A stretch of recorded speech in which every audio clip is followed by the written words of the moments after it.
Good morning, everyone. My name is Mamon Wilson, and I'll just briefly give you an introduction so that we can be more familiar with each other. First of all, I'm not qualified to do what I'm attempting to do. And I want to make sure I make that very clear because people think that I have a lot of intelligence. I don't. I don't have it.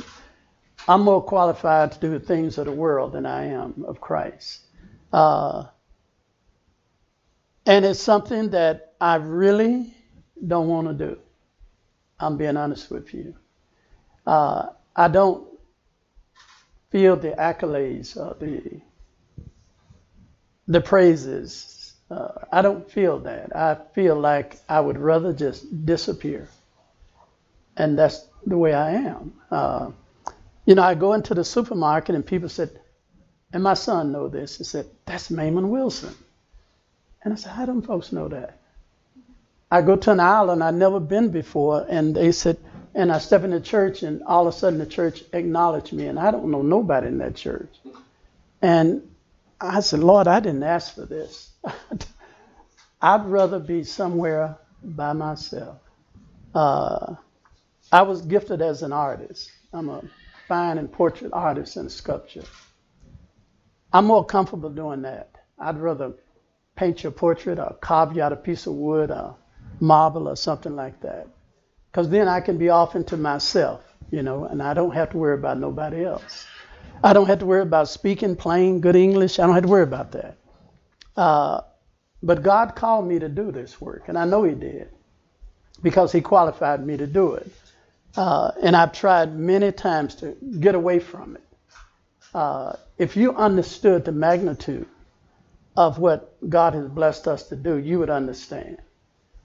We run probably, I hate to say only, but I know no other ER medical missionary facility in the world. I do not run a lifestyle center. I do not. Lifestyle, the 8 doctors, is the foundation. They are the 10th commandments of health. And we must have that. I do not even train lifestyle people. You should already know that when you come to my school. If you don't know that, then I have to modify. But I'd rather you already know the fundamentals of medical missionary work and natural health. Because I'd like to get into a more advanced approach in dealing with disease. To really understand disease, you have to understand the language of disease. Disease have a language of its own. Just like some of you speak French, English, German. It's a language. You have to learn that language. Same thing with disease. If you do not know the language, you won't be able to communicate. You won't understand. You will find yourself fighting against a very curative process. Disease is a curative process, not a disease process. This is the fundamental principles of what I believe. I do not fight against the curative process, which you call disease. I aid and abet it, but I do not hinder that process. So when a person has cancer, large open cancer festering in their body, I say praise God. When I have a big tumor budging out of their chest, then I find joy in that because I know the body is producing a curative reaction. Most people try to prevent that. Most people that have a cancerous sore, they try to heal it up, but I don't. Why would I want to heal up the very process of the body trying to expel what's in the system? It makes no fundamental understanding to me. Oh, I have approached it the wrong way, but it didn't work for me. And I learned instead of fighting the process of nature, seeking a curative reaction, learn to work with that process. Let nature be in control of the process. And then that way I won't hinder the curative process. Do y'all understand that? So anytime I'm working with someone if a person have diarrhea, then what is diarrhea? What kind of language is diarrhea communicating to me? Well, then I have to be able to understand the language. I have to stop a moment and say, what's really happening? What are you trying to say to me?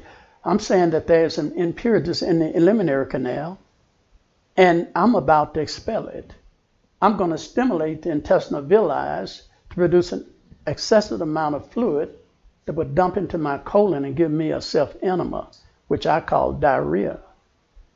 And I said, well, what is that telling me? That's telling me that nature, my body, is trying to expel something that is causing an irritation in the system. Then, after I understand that, then what is my job? Is to assist nature. This, my job is to hinder the diarrhea or to what? Aid and assist the diarrhea. Well, the average person will say, well, I'm tired of going to the bathroom, just I'm all sore and raw and I'm sick of that. I want to stop it. That's the wrong process. You see, because if you stop the process, you leave the impurities in the system. But if you can aid the removal of the impurities, you will soon stop the diarrhea. Because once nature have achieved this process, it will stop it on its own. So now, since this is a class and we are here to share and to learn, how would you stop that process without hindering the process? You got diarrhea, how would you stop it? Any ideas? I would add whatever the body already needs to produce diarrhea. Okay, and what is the body producing is a liquid solution through the eliminary canal. So what you would add is keep them good and hydrated. Yeah. Right, you would do that. That's absolutely right. You want to make sure you keep them good and hydrated so that nature can do its process of trying to eliminate the impurities. And the elimination is what we want to look at, because we got to get whatever it is that is causing this irritation out. So how do we get it out? By simply giving the body an enema, alkaline. Wouldn't that make sense? Since the body's trying to give itself an enema, why don't we give the body an enema? That don't make practical sense to us, do it? Because you're going, you want to stop, but now you give yourself an enema so you can go some more, but you actually helping the system get rid of that impurities in the system. Now, none of that makes sense, then challenge me, ask questions now.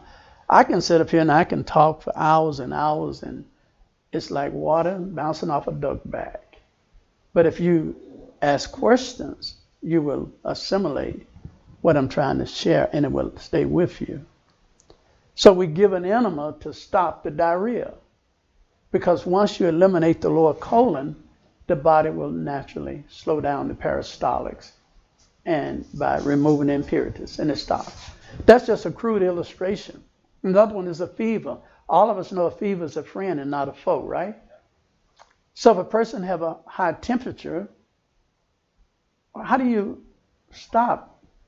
How do you aid or help a person with a very high fever going almost into convulsion? How do you help a person like that?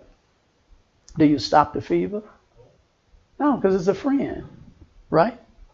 So, but what is the most natural thing you do? You stop it. Did you help the system by doing that?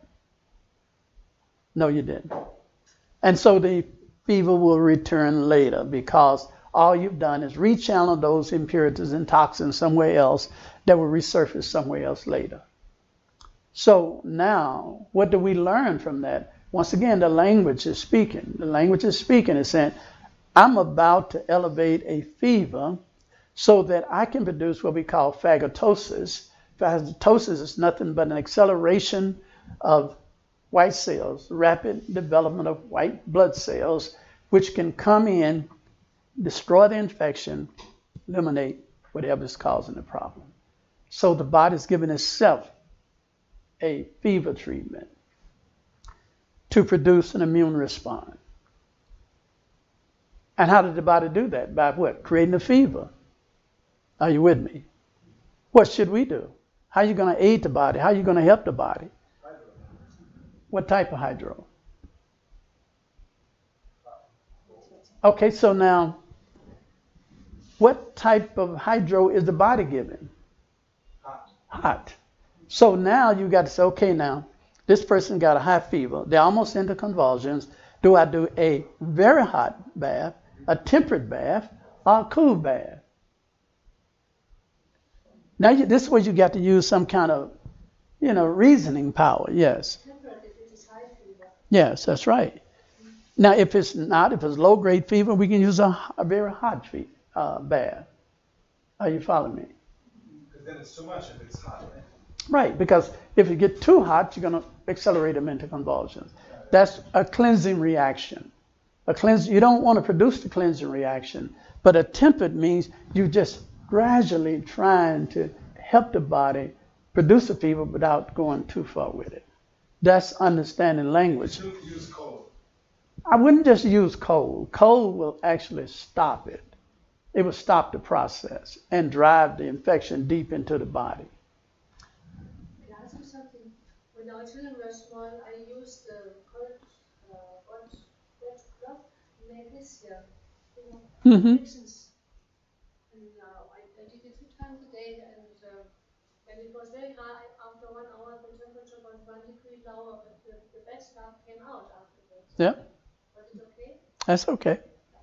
It works. It's good. I mean, so now, anytime you run a high fever, your body, your muscles go through, it can have a tremendous effect. So you sweat and you dehydrate, and you lose your sodium and potassium level real easy. So you have to replenish that. If you don't, then your muscles can go into contraction. Like when you do a Charlie horse. Some of you may have been running and get a Charlie horse. That is that just sodium or potassium level is too low. Your muscles go into contraction. Well, it's not just calf muscles, it's your muscles in your chest, your heart. That's the pain you get here. Right. When you say run. Yep. In your calf or anywhere in the body. So let's say that if it affects your muscular system with not enough potassium, not enough sodium, what about your heart? Your heart is a muscle. So that means you get a fever, you're going to have what? Rapid palpitation. You got to calm that down by making sure that your sodium potassium level is in balance. So what we do is we simply get them a temperate bath and vinegar by sponging them down with vinegar. All right? Yeah. All right? What the vinegar is very high in potassium. And so by simply sponging the muscles down, it's absorbed because it's a solvent. Vinegar is a solvent. That means it can penetrate through the mucous membrane of the stomach, and it can calm down the rapid palpitation of the heart. Just understanding the language. Okay? And that's really it. What if you get something stuck in your eye? What do? You blink. You keep blinking, you right? And as more you blink, what happens? You produce some fluid from the eyes, right? Right. So what is your body trying to do? Trying to expel it out by what? Once again, doing the same thing you do with diarrhea. It's bringing fluid to that area. The rapid blinking is nothing but like peristaltics that is stimulating the tear ducts to produce more fluid to try to flush it out. Then you say, well, look, how do I help get this thing out of my eye? You simply aid the body by what? Holding the head back, scratching the eye, put some lemon juice in it, honey in it. I'll take one flaxseed and stick one flaxseed in the eye. And then you're doing this and you're doing that and you're doing that. And guess what? The flaxseed will help pull out whatever's stuck in the eye. The lemon juice will sting for about 30 seconds, stimulate the tear ducts, produce lysine. That would disinfect the eye and clean the eye out. Okay? It's just learning the language. And I really will not have time to go through all of this. I'm just giving you some indications so that when we start looking at leukemia, we can still use those same principles. Now, I have more experience dealing with cancer and terminal disease, such as AIDS, Lou Gehrig's disease, than anything else. I mostly specialize in cancer, though. Brain cancer. I know more about female diseases than I do any single problem. I wanted to be a female doctor before I got to know the spirit of prophecy. My life was I was tossed between two things: to be an artist, which was easy, or to be a doctor, which was hard for me. Can't spell, can't write. I said, I don't see it. Doctor is not in the cards for me. But for some reason, God directed me in that area. But I remember when I first got started, God told me through his Holy Spirit, he said, I want you to take the most difficult cases in the world. And I said, no, I want to be like Thomas Jackson. I want to be like Danny Vieira. I want to just travel around, give beautiful lectures, and oh man, to get up there and talk like those guys, which are very gifted. And I want to be like them. Chris Hudson or somebody like that, you know what I mean? He said, no, I don't want you to do that. He said, I want you to be a doctor and a preacher. I said, okay. I wasn't much of a preacher, sure wasn't a doctor. So I didn't see how I was going to fulfill any of that. But anyway, he told me to take the most difficult cases. By doing that, there would be a field of labor everywhere for me. There would be no competition at all. None. I didn't know this, but that would be my greatest advantage, is to take the most difficult cases in the world. Because back here 40-some years ago, everybody was afraid to do that. They was running to Mexico. They had just ran out Gershon and Hoxie and all of them out of the U.S. And so I'm just getting started. There was no such thing as the medical work as you know it right now. It did not exist. There was a Wildwood. That was it. Utah Pines got started the same time I did. But there was never an aggressive approach at dealing with disease. And so God told me to take brain cancer, breast cancer, pancreatic cancer, bone cancer, leukemia. And I began to study up, and I lived up in the mountains, and I stayed up there for 5 years. I never came down from those mountains. I built me a little log cabin out of pine trees and a little bungalow, and I lived up there in nature 5 years. I walked in the woods and I studied the herbs and everything, and after 5 years, God told me, now it's time to go to work. And I took on some of the most difficult cases, especially when I deal with cancer, you'll see it. One of the things that I really thank God for is I read a quote that every medical missionary should know how to do surgery. I said, now, God, I'm in a problem now. I don't know nothing about no surgery. I knew about herbs, but I didn't know about no surgery. And he said that, remember now, I was the first and greatest surgeon. I said, yes, I remember Adam. He said, I know how to extract and how to sew up a wound and all that. He said, let this mind be in you that was in Jesus Christ. And so really, I learned not to depend on my knowledge, but the knowledge of the Holy Spirit. Because when I try to depend on my knowledge, it scared me to death. So God taught me how to be an herbal surgeon. And I am an herbal surgeon. I've done thousands of surgeries. I've taken out tumors bigger than your head. And I did not have to be in a sterile environment. I don't need no stitches. I don't need no blood transfusion. It's not magic. It's a chemical process by knowing that certain herbs and minerals will break down protein and would extract narcotic protein out of the body. Knowing that, by studying those different minerals and herbs, I can make a salve and I can apply it over the body, and we eat through the mucous membrane, and aid of the white blood cells can pull the tumor out of a person's body. When I did that, it seemed like it scared me to death. I had never seen anything like that. I remember buying a chicken, a dead chicken, man. I always tell the people a dead chicken, because, you know, if you go brutalize the chicken, they lock you up. Animal abuse, but you can go to the butcher store and get them all day long. So I got a dead chicken. I cut him open. I put a model inside of the chicken. Then I made up these salves, and I wanted to see how long would it take for these salves to eat down to that model and pull it out. And I logged that and wrote it down until finally I figured it out. Now I know how much and where to place it and how long it's going to take to extract that tumor out of the body.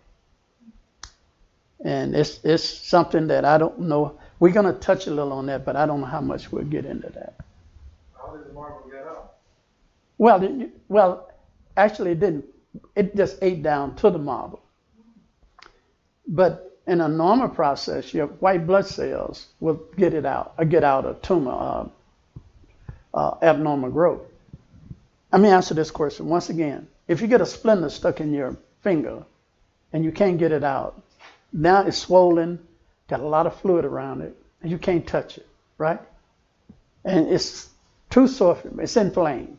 You know what I'm talking about. No, I never had. What's a little stick, splinter? Yeah, I had a stick, but it was never inflamed. Okay, well it will. If you don't get it out, it'll swell up. It'll swell up and be a fluid around called pus, right?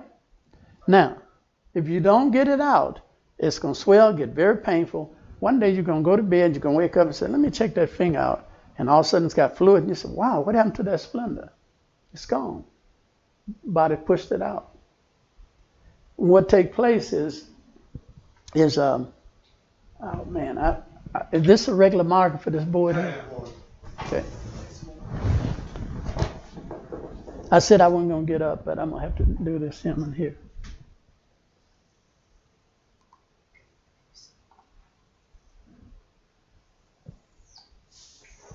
Okay, let's say we got a splinter stuck right here. We got a splinter stuck right here in that finger there. What's going to take place is what we call phagocytosis. Phagocytosis is nothing but WBC, just white blood cells. These white blood cells recognize that's a foreign invader in the body, and it want to get it out. So what it want to do is to come around it and see how it can get that splinter out of the finger. But in comparison to the little white blood cells, that's like a little ant trying to move a tree. So he calls more. Tens of thousands will come from the bone marrow and the rest of the place, coming here to help. Now, what it will do is it recognizes it cannot remove that big tree. What it would do, these white blood cells would dissolve. They would give up their life. They'll give up their life by the tens of thousands. That is pus.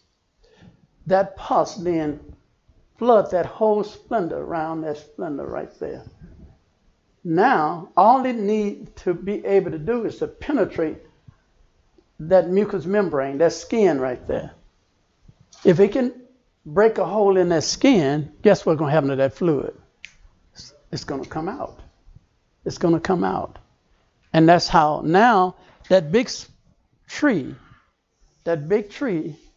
is sitting in a pool of water now. It's just sitting in the water. Those tens of thousands of white blood cells got leverage now. They can get behind now and push it right out the body. All right? Push it right out. All it needs is to break this membrane right here. Break that skin. This is where the salves come in at. Sometimes the body will eat through and create a sore, and it'll drain the fluid out. But if for some reason they can't do it, you put a salve on there, it burn a hole in the skin. Now that fluid can escape, and it can push out whatever it is that is inside of the body. And that's basically, the salves do not remove the tumor. Your white blood cells do that. But we got to aid and help it to get out. And it's a beautiful process. The tumor gets out to... It come right out of the body. It'll be growing right on the surface right there. Once it's stuck on your body, then you cauterize it. What you do is, it's stuck right there, just like that. You put another salve on it, and that dried up and dry up the blood vessels. It's called what we call angiogenesis. Angiogenesis is a process of the body growing blood vessels. abnormal blood vessels that feed the tumor mass. If we can cut off the angiogenesis process by using anti-angiogenesis system of cauterizing those blood vessels, cutting off the blood supply, you strangulate that tumor. You cut off all the oxygen and nourishment, that tumor dies. In a very simple way, if you take a rubber band and you wrap it on your little puppy's tail, tight as you can, put on there real tight. 7 to 10 days, what happened to that tail? Fall off. It don't bleed or nothing. It cauterized it. You cut off the blood supply. That's what happened to that tumor. You cut off the blood supply, that tumor gonna die. And I'm hoping I can do a class on angiogenesis. It wasn't on the format, but that would be one that would be interesting to see that now we're heading in an area of natural medicine and allopathic medicine where the surgical process is going to be so obsolete. It is so obsolete. It's ridiculous to cut open a person. And it's not effective at all. But through the process of anti-angiogenesis, we can destroy a tumor mass deep in the body without cutting a person open, and then let the body discharge that tumor without even cutting them open. It Medical. makes sense. A lot of times I thought in my head, like, if God created this, there has to be a way that He also designed the system. Yeah, the medical system knows this. They have already pursuing that, but they're doing it for filthy lucre. They know that angiogenesis process works. They discovered this when they do surgery. They cut somebody open with surgery. They noticed that there was a rapid regrowth of blood vessels. Because when they cut you open, they don't go through and say, well, I don't need to cut that blood vessel, and I don't need to cut that blood vessel. They don't. They just, they cut right through those blood vessels. Are you following me? Now, once they cut through those blood vessels, they disconnect it.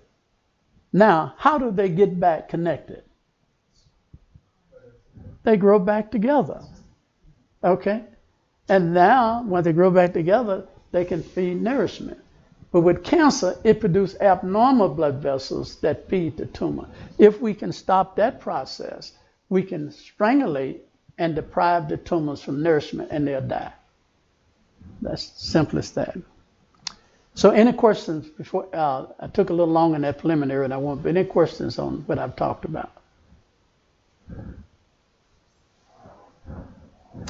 Okay, so let's look at chronic myeloid leukemia, also known as chronic myelogenous leukemia.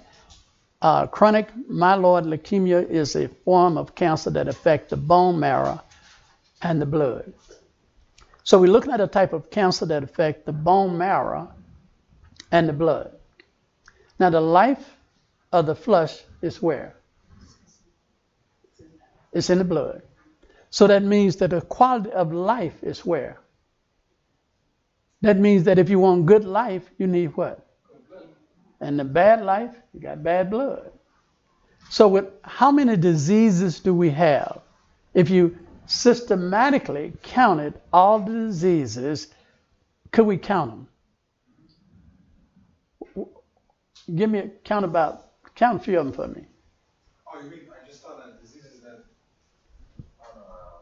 Okay? How many diseases do we have? Huh? Many? The life of the flesh is where? In the blood. The quality of life is in the blood. Right? So now, can you name 3 diseases for me? cold. Okay, diabetes, arthritis. Is that a disease? Is that disease? No, those are symptoms. Those are symptoms of a disease, not a mini disease. Those are symptoms of one disease. Because the life of the flesh is where? In the blood. So the only disease we have is blood disease.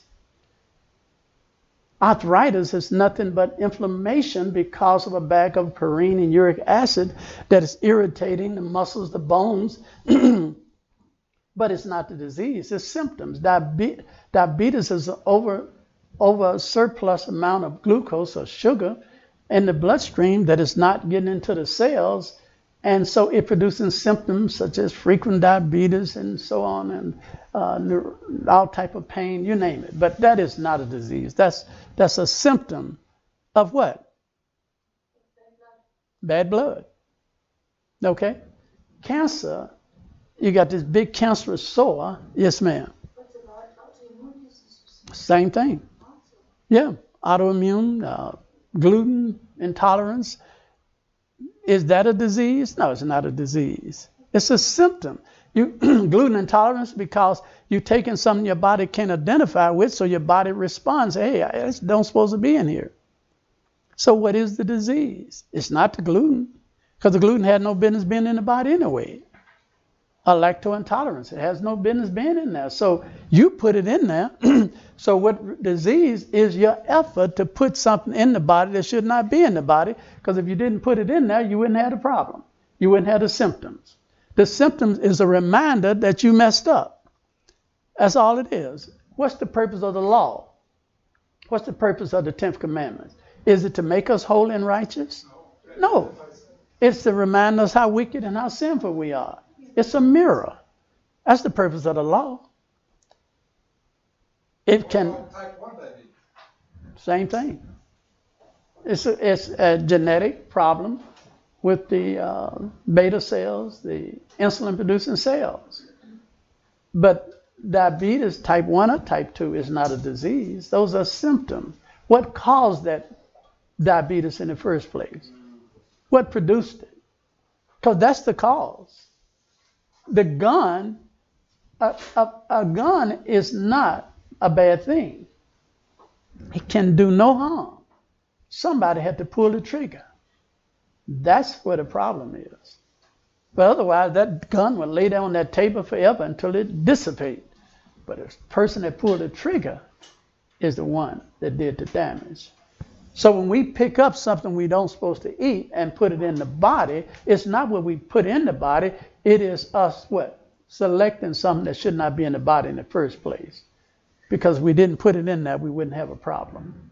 now I have another question. What about those things like stress? Stress? Yeah. Well, you know that's a symptom, because what are you supposed to do with stress? Give it to God. Yeah. Yeah. Okay. So now if you're not going to give it to God, you're trying to give it to yourself. So that's a symptom of you failing to trust God. All right? So every disease is a manifestation of a symptom with an underlying problem. And you must understand this concept that you're going to find yourself fighting and fighting and fighting it. You got a toothache. Everyone, I don't care how intelligent, how primitive you may be, you get a toothache, you do this. Why do you do that? Why you hold your jaw when you got a toothache? Everybody do that. I don't care what language it is. Go to the most primitive places in the world, they're going to do that. The most educated people, they're going to do that. Why? Didn't nobody have to teach you to do that? But it eases the pain. It does. Why? How do it ease the pain? By giving yourself a self-heating compress. Your hand is your compress. The heat that you hold right there warms up the blood vessels, thin out the blood, and gives some ease. Ain't that something? I tell you, God's work is simple. God is looking for simple people that will use simple means by which he can get all the glory. God don't need the fancy apparatus of this world. He needs simple faith in people. And don't need all that intelligence. So, but understanding that language is so important.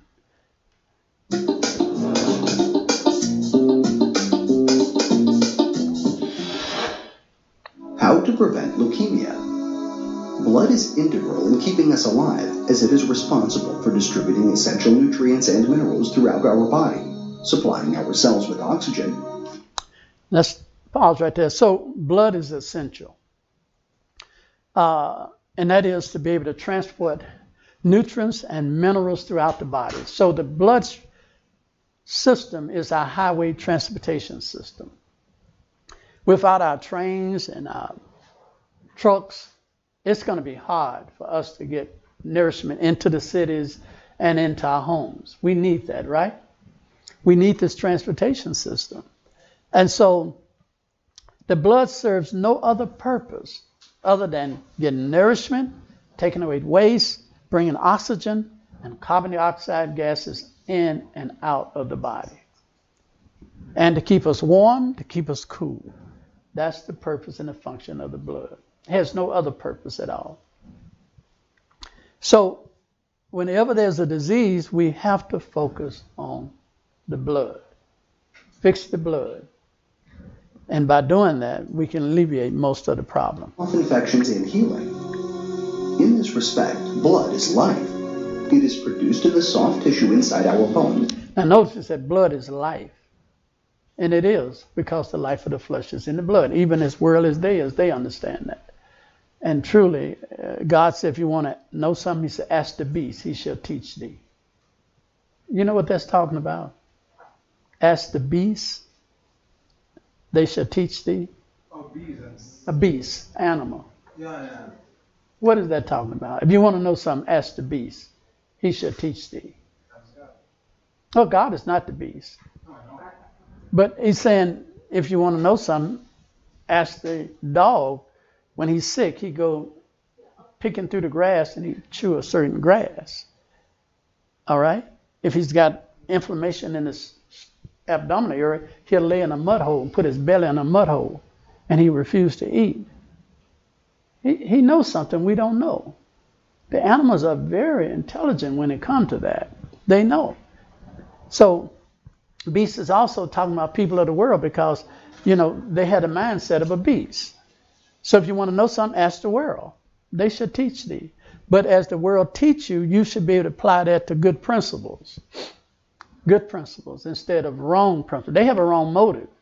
Now take Nebuchadnezzar. When Nebuchadnezzar had a mental illness, he became schizophrenic.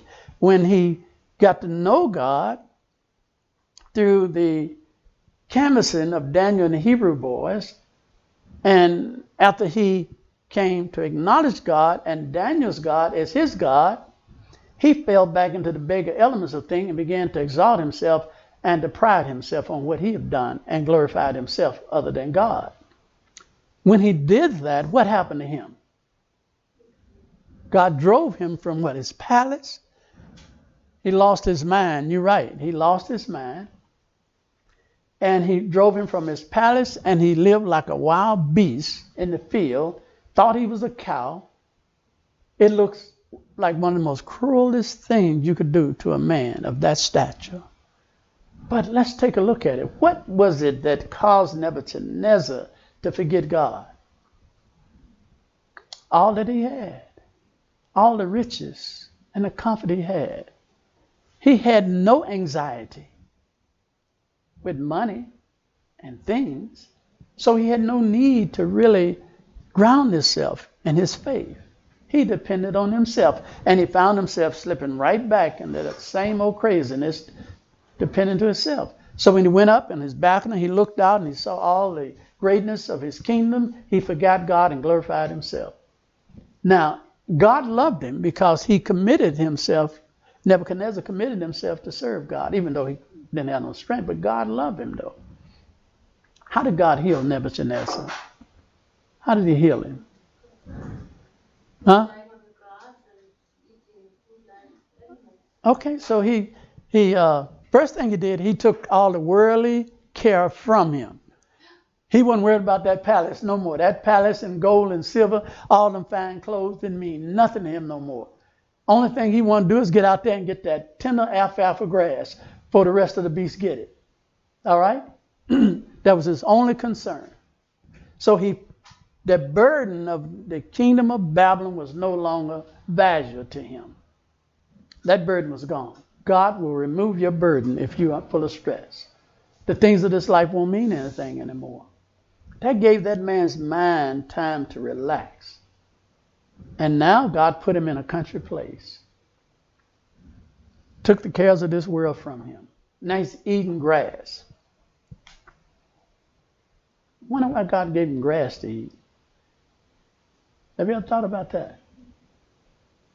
Have you ever thought that maybe I need to eat a little grass? What is it about grass that could have helped Nebuchadnezzar? Okay, come on, speak up to me now. I think it was because it draws nutrients from the soil. That's right. So that helped him. Now look at you. See, you got all that information you're hiding from us. So it's got nutrients in the soil. The grass, the root of the grass pulled in 16 inorganic and organic minerals from the dirt, which Nebuchadnezzar was comprised of. He was made up of those minerals. Now he's putting them, restoring those minerals back in his body. The reason why Nebuchadnezzar had a mental disorder, because his system was depleted. He was malnourished. He didn't get those minerals that was in the soil. Now his body's depleted, so his body began to malfunction. All right? But now you're restoring those minerals back in his body. By restoring them, you're regenerating cells, old dormant cells, sick cells. You're regenerating them again. And through a process of time, he was able to restore the man. So next time somebody offers you a little grass, don't feel insulted. It's a medicine. God gave us those green grasses for the healing of the nation. It has a green substance in it called chlorophyll. Chlorophyll is almost identical to the human blood in composition, only like a little iron. So the more greens you eat, the more you're transfusing yourself. And the more you transfuse yourself, you're simply extending your life. That's why God gave man vegetables after the fall, to extend his life during his probationary period.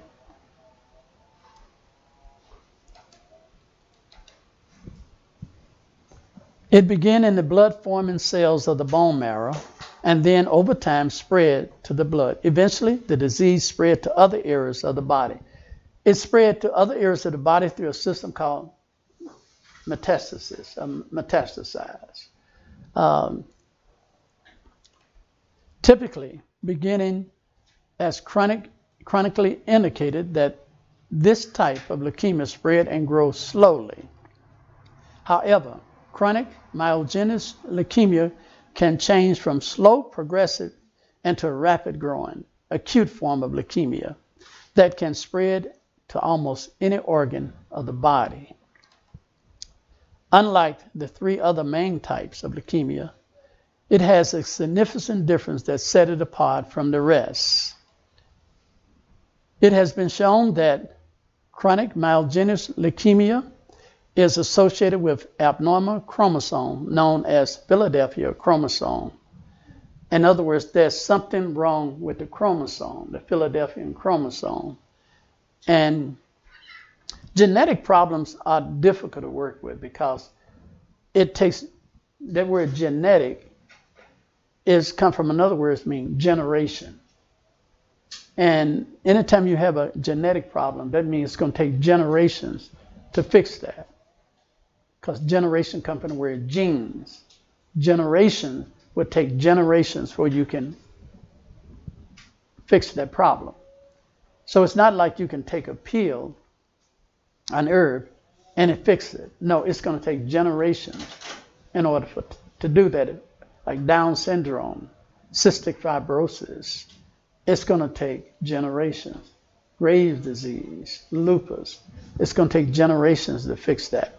Generation don't mean what you may think. Generation don't mean that I have to die and then I produce a son and he produces a son. I'm not talking that kind of generation. I'm talking the generation of the cells. The cellular generation is 120 days. That's what God gave Moses. Noah. You remember that, right? Because he knew that represented generation of man's life. And the 120 days is the generation of the red blood cell. Did I see a hand somewhere? Yeah, I just wanted to ask a question. Maybe it's off topic. What about like when they give, we got shots when we were kids? Like, I read that that's not really good for us. Well, it's not. Now, basically what they do is they mix the vaccine by... Oh, vaccination, not shot yet. Yeah, they by taking whatever it is they want to vaccinate you with. They take that particular virus, the chicken pox. They take the chicken pox and they expose it to radiation and they kill it, inactivate it. and they make a drug out of it, and they inject that into your blood. Your body recognizes that it's chickenpox, but it's inactive. It's supposed to be. Sometimes it can reactivate. But your body recognizes it and say, hey, that's chickenpox. And then your body will produce an immune response. And it will put in its memory bank, whenever it sees that, it know what to do. It'll say, hey, we dealt with that last time. Let's call up what we used before and stop it. Sometimes it go crazy, it don't work. But that's the whole premise behind vaccination. So it's introducing something in your system that your body can recognize and destroy because it's inactivated. Sometimes it can come back as shingles. That's chickenpox second time around. That means it didn't really work too good. So chromosomes are structures in the cells that contain genes which give instructions to the cells. So chromosomes are structures in the cells that contain genes which give instructions to the cells, telling cells what to do and what not to do. So those chromosomes are like a computer been programmed. And so, but sometimes the program can get messed up and it gives the wrong information. The Philadelphia chromosome is an abnormality that occurs when a piece of the chromosome 22 break off and attach to the end of chromosome number 9. So you got two chromosomes. You got chromosome 22, and a piece of the chromosome 22 break off and attach itself. This is chromosome 22. This is chromosome 9. Piece of it breaks off and attaches itself to chromosome number 9, which then attaches itself back to chromosome 22. Now let me see, can I kind of show you what I'm talking about? Right here, you can see the chromosome 22. It breaks off and attaches itself to the chromosome number 9. So now you're commingling these two chromosomes. And these chromosomes have different information, different function. This is going to bring about confusion in the body. Are you following me? And it shouldn't do that. You shouldn't mingle. You remember the Bible said we shouldn't mingle diverse kinds of seeds. And if you do that, it said when you sow your field, don't sow your field with diverse seeds. You wouldn't want to sow your melon seeds with your corn seeds, with your bean seeds. You wouldn't want to do that. Why wouldn't you do that? Wouldn't it be easy to just go out there and just broadcast all your seeds together and get it out the way? You got your melons, you got your corn, you got your peas, you just broadcast it and say, hey, I'm finished, man. In a minute, you finish. And what's going to come up? They're all going to come up. What happened then? The bees will pollinate the nectar, right? Y'all know this. So the bees go to the corn and said, hey, I got a few corn stalks here, but right next to it, I got some melon growing. It will pollinate the melon. And he said, hey, I ain't got that much melon. I get a little of that corn. It pollinated a little corn. It's mixing the different pollen from the different plants. Now it takes the pollen back and transporting to different plants. And it cross-contaminating it. And now your corn will taste like melons. You see what I'm talking about? It can change the genetic structure of your corn. That's just like a hybrid plant. You don't want to do that. So when you plant your corn, you plant enough rows of corn, enough melons, so that the bees, because the bees don't like doing that. They want to work one nectar at a time because they're very particular about contaminating the hive. So if they're going to work corn this day, they want to work corn. If they're going to work red clover the next day, they'll work red clover. But they don't like switching around like we do, you know. They don't like that because you can contaminate the hive and cause problems. So this is what's happening here. The chromosome 22 mixed with chromosome number 9. And then you go back to chromosome 22. And it can't function. It's confused by that time. The break in both chromosomes cause the BCR and the ABL genes. These are genes which combine to create the cancer genes. So when that takes place, when the 22 chromosome and number 9 chromosome, then it brings it back to the 22 chromosome, Philadelphia 22 chromosome. Then the BCR and the ABL, which are genes, combine together, and that produces cancer. And it's because we mingle the seeds. Are you with me with that? So if we had not mingled the seeds, cancer would never have developed. You confuse the body. And we see this. We see this in the physical realm. We see this in the spiritual realm. Today, the 10th commandment said that the 4th commandment is the Sabbath of the Lord. But somebody mingled the seed now saying that the lunar Sabbath is the Sabbath of the Lord. And it confused the body. You see what I mean? Now the body got to go back and try to figure this out. Well, how do the body figure out which day is the right day? You got to go to a source that is greater than you. If you're going to figure it out yourself, you are God. You follow me? What I'm saying? You have consulted yourself, and that's the most dangerous process in the world when a man consults himself. So you have to have trust in a power greater than you to believe that he's right and have all knowledge. But when you don't do that, you're going to seek knowledge, and knowledge is going to confuse you. And that's what's happening. When this confusion come in, you're going to come up with a whole different process. So once again, the 22 chromosome, it attaches itself to the chromosome number 9, and then it brings the BCR, the ABL genes combine together, and that produces the cancer.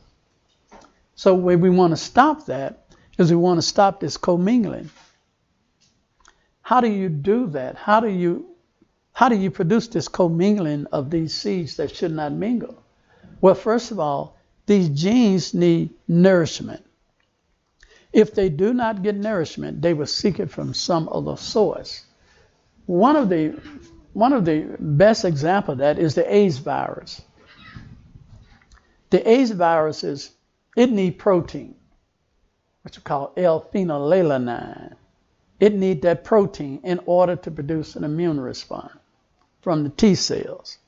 Well, the problem is, if it do not get that particular protein, it will search and search to find anything in the body, whether it's toxic or whatever it is, to convert it to L-phenylalanine. And it will take whatever it is and convert it. So the AIDS virus presents itself as an edible protein that your immune system can use. Your body examined the AIDS virus and said, yeah, it's got some protein in it, but it recognized it's an infectious organism. But in its desperation to have that protein to protect the body, it accepts the AIDS virus in. Now they have become one flesh. The AIDS virus and I wish I could illustrate this here better for you. It would make more sense. Let's see here.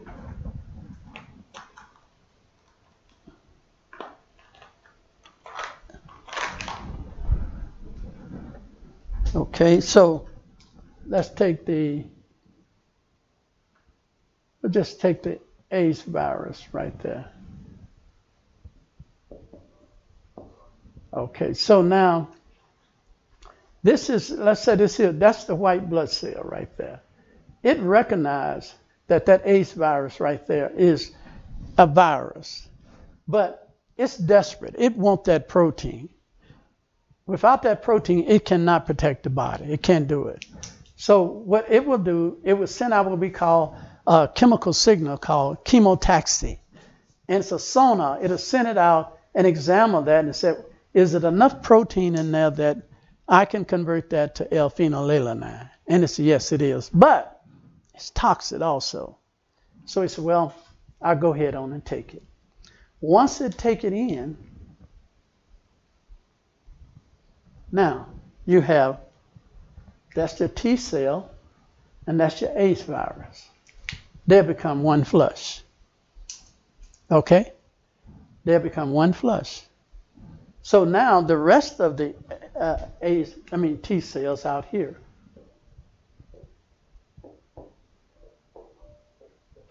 they recognize that this T cell here is their brother. They see kinship there. So they said, but they see he done attached himself to this virus. They become one flesh. God always warned his people about that by co-marrying and co-mingling with heathens. You remember Jacob's daughter, Dinah? You remember when she went and visited the children of young folks of the world? Caused that people to lose their lives, all of them. Because she what? Co-mingled. And God said, we are not to be reckoned among the nations. God's people were never to be reckoned among the nations. But by co-mingling, the nation incorporated their ideals and philosophy with God's people. Now, God's people are more worldly than there is of the character of God. We see that commingling today in the church. Okay, so now they recognize that's their brother. They have already been programmed never to attack themselves. God put that in them, never to attack their brother. But their job is to protect the body. They see this AIDS virus as a threat, but they inhibit from attacking because they would destroy their brother. Are you following me with that? I'm going to tell you what's going to happen. This AIDS virus do not care nothing about this T cell. It's only using it. Eventually, this AIDS virus is going to turn on this T cell and destroy it. That's what the world's going to do to us if we don't watch it. So when that takes place, that AIDS virus up here, this AIDS virus right here is going to eventually explode into little pieces. It's going to explode into little pieces. Each one of them got the AIDS virus in them. They're held in check. They can't do anything. They can't do nothing because the law of the body said don't attack your brother. But that law do not apply to the AIDS virus because he's not subject to the law of God, neither indeed can be. He's at enmity with the law of God. So he's not subject to it. But the law of God is subject to his brother and said, thou shalt not what? Kill thy brother. So, but here, he said, I can't about no law of God. So he explode into little pieces, tens of thousands of little particles now floating in the bloodstream. Guess what it want to do? It want to do the same thing. It want to attach itself to these T cells. Every time it attaches itself to a C cell, the T cells go down. You drop in the T count. And as your T count drops, your immune system drops. It drops from 1,200 to 600 to 300 to 50. Now you have no immune response. Now your body has no protection. You're open for every infection under the sun. So that's because the body has been invaded. And it was confusion. What brought that about? What brought it about? It needed protein. You wasn't giving it the right protein. And you know the reason why it needed protein? Because protein is the building block of the body. The first thing your body must do is to rebuild the cellular wall. First thing, you have to rebuild a cellular wall. If it cannot build that, then you got problems. So,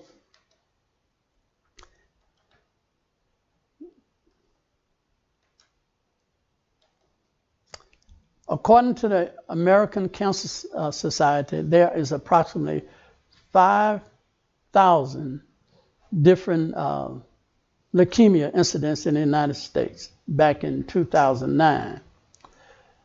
And it accounts to about 10 to 15% of all types of leukemia, with an average age at diagnosis of about 67 years old. Chronic myeloid leukemia treatment options. We're going to look at some of those options. Include, from a medical perspective, radiation, chemotherapy, stem cell transplant, and immunotherapy. With a radiation therapy, by shooting a beam into the body, they're hoping that they can break up and destroy some of the cancer cells. Chemo is a cytotoxic drug supposed to infiltrate the bloodstream, and there reduced amount of cancer cells in the blood and in the body. Chemotherapy cannot discriminate, so it attacks both good and bad. But the premise is that your good cells will repopulate and restore itself. The problem is that chemotherapy can be so devastating to the body that your body do not have the stamina or the strength to repopulate because of malnourishment, weakness, and eventually the body's too weak to recover from it. Stem cells, the whole concept of stem cells is that all our cellular system come from the bone marrow and our spleen, and from one cell, but that one cell is regenerated into many different cells. And so by simply putting stem cells in the body, and a good example, I back up, before they do a stem cell implant, they would go in, take a piece of your bone marrow and save it. And then they would hit you with a heavy blast of chemo and burn out all your stem cells. And now, once that, they put it back in to regrow, repopulate it. That's how they hope for that to work. Many times that do not work. Now let's see how do we work with lymphoblastic myogenic leukemia. First thing is calorie restriction. I'm going to explain calorie restriction now. That means it must be a diet restriction, which entails reducing the calorie intake while maintaining optimal nutrition in the diet. So we must reduce those calories. That's simply talking about the high calorie foods. That don't mean you reduce the nutrition. What are some of your high calorie foods? Your oily foods, your sugary foods, your processed foods. Those are your high calorie foods. Your low calorie foods would be your complex carbohydrates. Your high calorie foods would be your simple carbohydrates.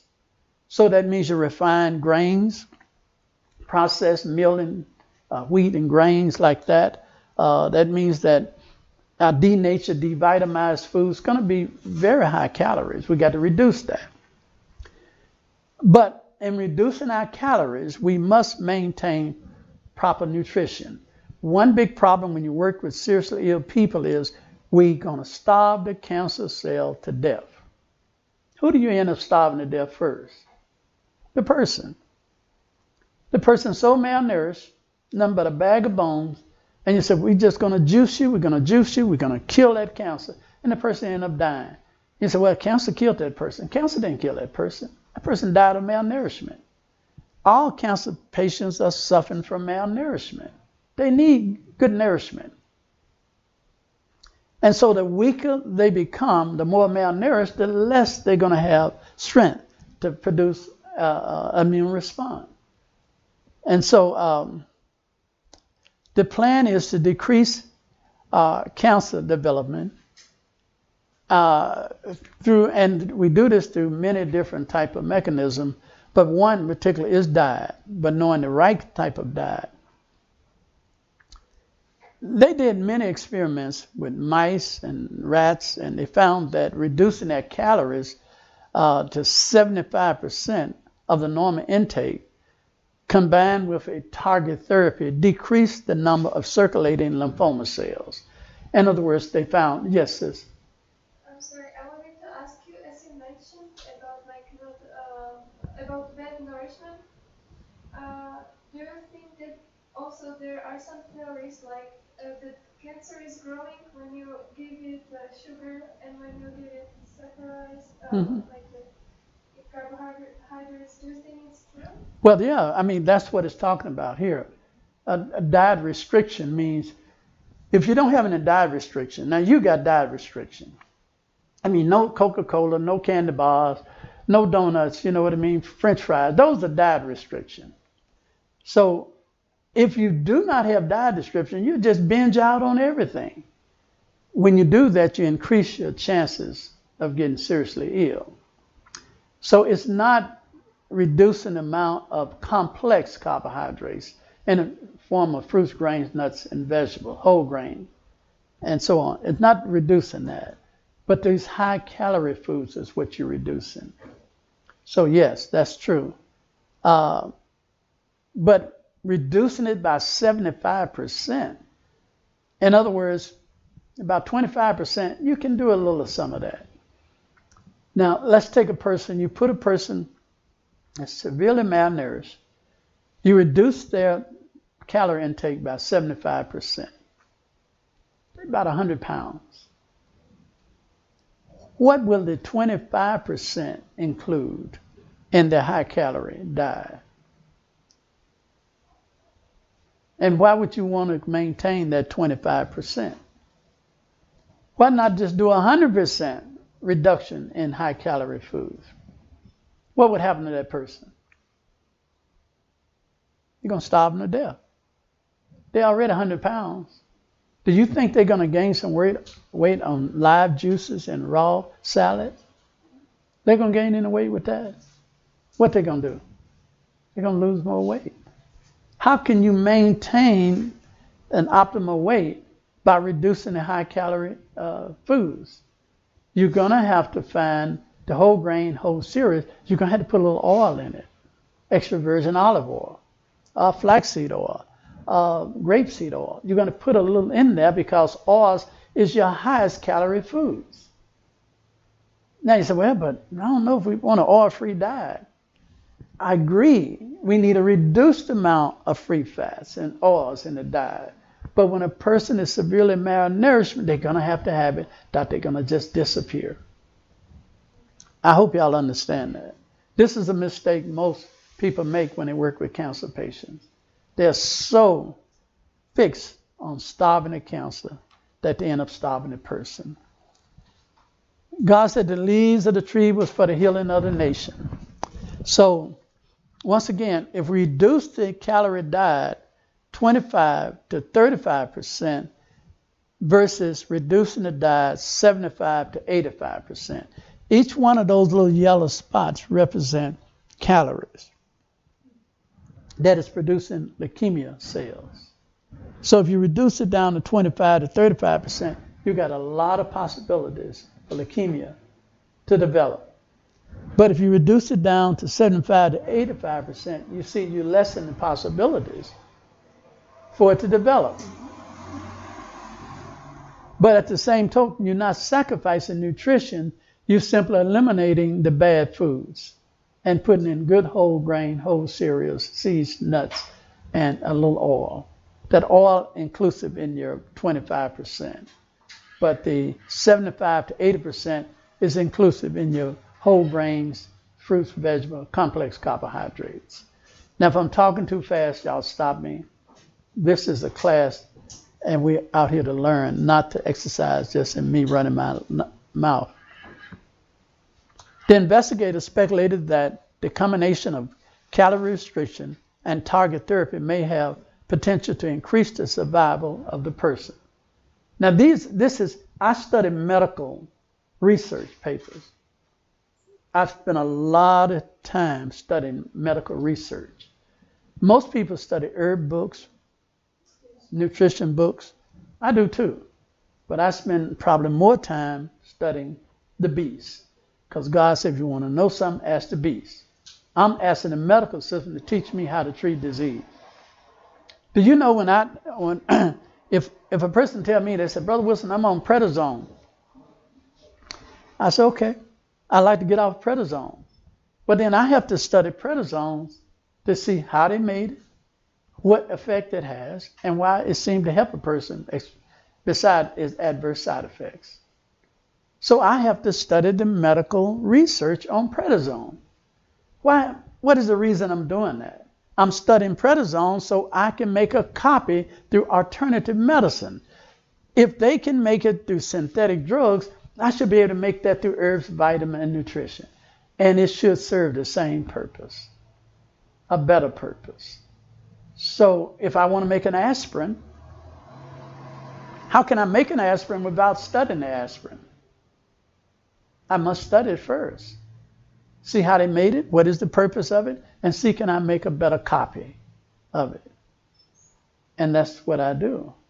So, and by using target therapy, means chemo, radiation, surgery. Well, what would be my alternative to chemo? I need to make my own chemo because I'm concerned about the chemo they use because it's cytotoxic. Well, what do chemo supposed to do? Chemo's supposed to kill cancer cells. Well, what have God given us to kill cancer cells? Our white blood cells. Well, what is the reason my white blood cells cannot kill cancer cells? Malnourishment. What if I can give the body a tonic that will supply my white blood cells with what they need so that they can kill cancer cells? Then I have just made my own herbal chemo. And it's a better one with no adverse side effects. Calorie restrictions lower the incidence and delay the onset of lymphoma, thus yielding a lower lymphoma mortality and extending the lifespan. So once again, that diet is really important. And don't ever downplay that. And here they did an experiment in another mice study. For 4 months was given a diet fasting significantly by reducing the incidence of lymphoma. They put these mice on this diet restriction for 4 months. And they went back to check the lymphoma, and it had 0 comparison to 33 in the control. What that's telling me that those mice, all those mice recovered from lymphoma. But the control had 33%. That means they didn't have the diet restriction that these other mice had. Well, that kind of gives me an idea that I can do that with humans. Let me put them on a diet restriction with target therapy. Instead of me using chemo, I use herbal chemo. Instead of me using radiation, I would get them herbal ray. Instead of me using surgery, I use herbal surgery. And so I'm substituting the bad with something good. And I know you don't know what I'm talking about with herbal ray. I make my own radiation. It's not radiation. I make my own herbal ray machine where I take infrared lights, 250 watt infrared lights. I take sometimes 4 to 8 of them, and I put them in a box. And I shine that into a person's body. Then I take DMSO, and olive oil and herbs, a liquid herb solution, and I put that on the body. And I cut the lights off in a dark room, and I shoot these lights straight through a person's body. And I can produce a better effect than radiation without the toxic effect. Now, if you want to turn that into a radiation machine, I need magnetic magnets. By using magnetic magnets with what I just made, I make my own radiation machine. Then it would be toxic. But by eliminating the magnetic magnets, I will not produce no toxic radium. That's the only difference. And you're talking about fantastic. I mean, if you give somebody an herbal ray treatment, it's one of the best treatments in the world. Have you ever been on the beach and you laid out in the sun, just laying out there and all that hydrogen air all around you, and the sunlight is coming down through the midst of that water evaporating off the ocean? You feel really good. Or take a nice salt bath, feel really good. Well, that's what that herbal ray does. That herbal ray is so beautiful. It just relaxes your whole system. And it's simple. I can build an herbal ray machine for less than $100. And it's very nice. Let's look at it. We're still looking at some target therapy. Selenium. Selenium is an essential trace element and a cofactor. Selenium-dependent enzymes such as glutathione is a detoxifying enzyme. So we need selenium. The problem with selenium is most of our food is depleted in it because the soil is depleted. And it's because we're not rotating our crops, we're not letting our crops rest. The selenium is very low, and that's why we are suffering a lot of problems. It has an established role in cancer prevention. And recent evidence also support its role in lymphoma treatment. So you want to incorporate selenium in your program.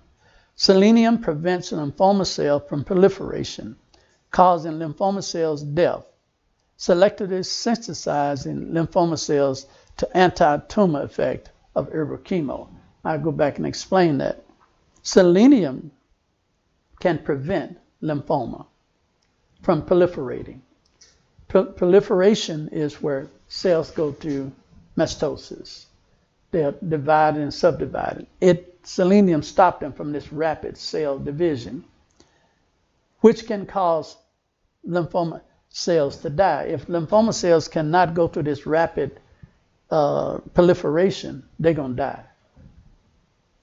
It also makes it sensitive to anti-tumor effect of your herbal chemo. So your herbal chemo, and we'll talk a little about herbal chemo. Herbal chemo would be a selection of about 12 to 16 different herbs. And in order for those herbs to be able to do what it's supposed to do, it's got to affect those lymphoma cells. So selenium helps those herbs to affect, they destroy those cancer cells. So they work together. Study indicate that selenium deficiency is implicated in lymphoma development. And we're seeing more and more of that because, once again, our food is depleted. In a study of 20 patients with Hodgkin's lymphoma, selenium level of zinc and zinc level, glutathione, were found to be significantly lower compared to healthy control. So when they went back and they began to look at this lymphoma, they found that most of the people had low level of zinc and selenium. And by simply replacing it, giving them more of that, they were able to see an improvement. In addition, selenium level at diagnosis were predicted of an outcome of lymphoma patient. In other words, they had reached through their trial that if they can reduce the amount of selenium in animals control, they can predict that animal will get lymphoma. And by doing that with the animals, now they know they can do that with humans. In this study, 430 patients, 156 with Hodgkin's lymphoma, and 111 with follicular lymphoma, and 163 with acute myeloid leukemia.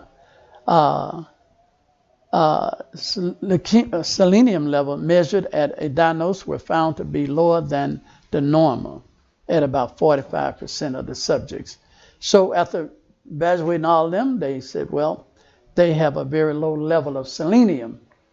And Hodgkin's lymphoma and acute myeloid leukemia patients with low selenium had poor response to anti-cancer treatment. Now, what that's talking about is these patients that they observed responded very poor to the treatment protocol because their selenium level was too low. But they found that when they got the selenium level at an optimal level, they showed really good improvement. Furthermore, low selenium level was linked to poor survival in follicular lymphoma patients. And so,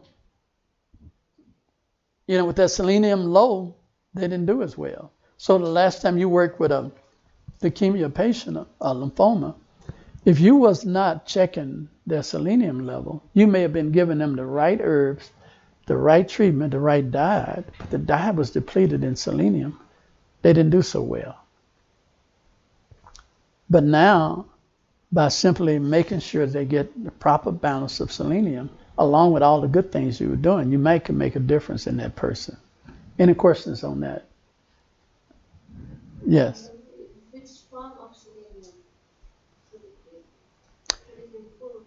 It can be in the food if the food have it. You're going to have to supplement because our food is just not grown for nutrition. It's grown for profit. So, and then even if you got an organic garden, you don't know if that has a proper balance of minerals in it. You really don't. So it's going to take years of preparing that soil to get it. A lot come into play when you're dealing with the soil.